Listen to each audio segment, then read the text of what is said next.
RT ના form ભરવાની કાલે લાસ્ટ ડેટ છે, એટલે કે 17 એપ્રિલ 2026 એ લાસ્ટ ડેટ છે આરટી ના ઓનલાઈન ફોર્મ ભરવાની. તો જે બાળકોના આરટીમાં એડમિશન લેવાના બાકી છે, ફોર્મ ભરવાના બાકી છે, કાલે લાસ્ટ ડેટ છે, તો આજે જ ફોર્મ છે ભરી દેજો.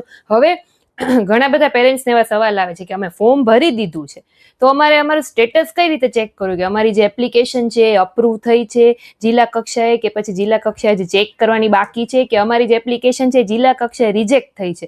તો એ ચેક કરવા માટે સૌથી પહેલા તો છે ને 18 તારીખ સુધીમાં તમને ટેક્સ મેસેજ આવી જશે.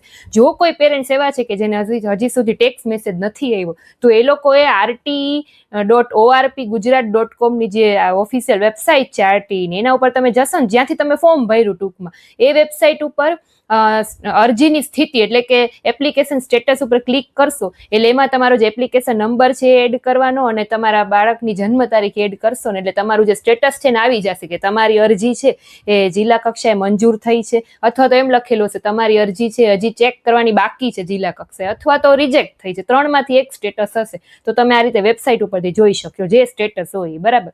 હવે ઘણા પેરેન્ટ્સને એવો સવાલ છે કે અમારી અરજી ધારો કે એમ આવી ગયું કે અપ્રૂવ થઈ ગઈ તો અમારું એડમિશન પાક્કું છે. તો ના, એવું નથી. અરજી મંજૂર એનો મતલબ એમ છે કે તમે જે એપ્લિકેશન કરી છે ને બધી રાઈટ છે, બધા ડોક્યુમેન્ટ બરાબર અપલોડ કર્યા છે, એનો મતલબ એમ છે કે જિલ્લા કક્ષાએ મંજૂર થઈ છે. પણ એવું નથી કે એડમિશન થઈ જ જશે. એડમિશન થયું કે નહીં તમારા બાળકનું એ જોવા માટે પ્રથમ રાઉન્ડનો તમારે વેઇટ કરવો પડશે, અને એ 29 એપ્રિલ 2026 ચેક કરવાનું. પહેલો રાઉન્ડ ત્યારે બહાર પડવાનો છે કે એમાં તમારા બાળકનું નામ આવેલું છે કે નહીં આવેલું છે, તો કઈ શાળામાં આવેલું છે. બરાબર.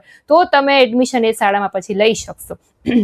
હવે હજી એક પ્રશ્ન એવો છે, ધારો કે કોઈ પેરેન્ટ્સ એવા છે કે જે લોકો ઇન્કમટેક્સ રિટર્ન ફાઇલ નથી કરતા, તો એ લોકોએ શું કરવાનું? તો જે પેરેન્ટ્સ છે ઇન્કમટેક્સ રિટર્ન ફાઇલ નથી કરતા એ લોકોને એક સેલ્ફ ડિક્લેરેશન ફોર્મ છે એની સાથે સ્કેન કરીને અપલોડ કરવાનું રહેશે એપ્લિકેશન સાથે. બરાબર. એ ફરજિયાત છે જે લોકો રિટર્ન નથી ભરતા એ પેરેન્ટ્સ માટે. એ સેલ્ફ ડિક્લેરેશન ફોર્મ પણ તમને આરટીની ઓફિશિયલ વેબસાઇટ ઉપર મળી જશે. આખું ફોર્મ વ્યવસ્થિત ઓનલાઈન ભરી દેજો, સ્કેન કરી લેજો. બરાબર. અને એમાં અપલોડ કરવાનું તમારે રહેશે જે લોકો રિટર્ન નથી ભરતા. અને જે પેરેન્ટ્સ રિટર્ન ભરે છે એ રિટર્નમાં જેટલી ઇન્કમ, ટૂંકમાં જેટલું રિટર્ન ભરે છે ને એટલી જ આવક તમારે દેખાડવાની રહેશે. જો એમાં કાંઈ મિસમેચ થશે તો પણ તમારું ફોર્મ છે એ રિજેક્ટ થઈ શકે છે. તો આવા 2-3 મુદ્દા હતા જે મારા ધ્યાનમાં હતા ને જે મને વારે ઘણી પેરેન્ટ્સ છે સવાલ પૂછતા હતા. બરાબર. કે એક તો પેલું કે ટેક્સ મેસેજ ના આવ્યો હોય તો આ રીતે તમે સ્ટેટસ ચેક કરી લેજો. બીજું કે સેલ્ફ ડિક્લેરેશન ફોર્મ. અને ત્યાર પછી હજી પણ કાંઈ તમારા મનમાં પ્રશ્ન બીજા કાંઈ હોય તો કમેન્ટમાં જણાવજો, તો ફરી પાછી હું એના માટે એક રીલ બનાવીશ. એક કાલે લાસ્ટ ડેટ છે, જે લોકો હજી ફોર્મ નથી ભર્યું આરટીનું એ ખાસ કરીને આજે જ ઓનલાઈન ફોર્મ છે ભરી દેજો. Thank you.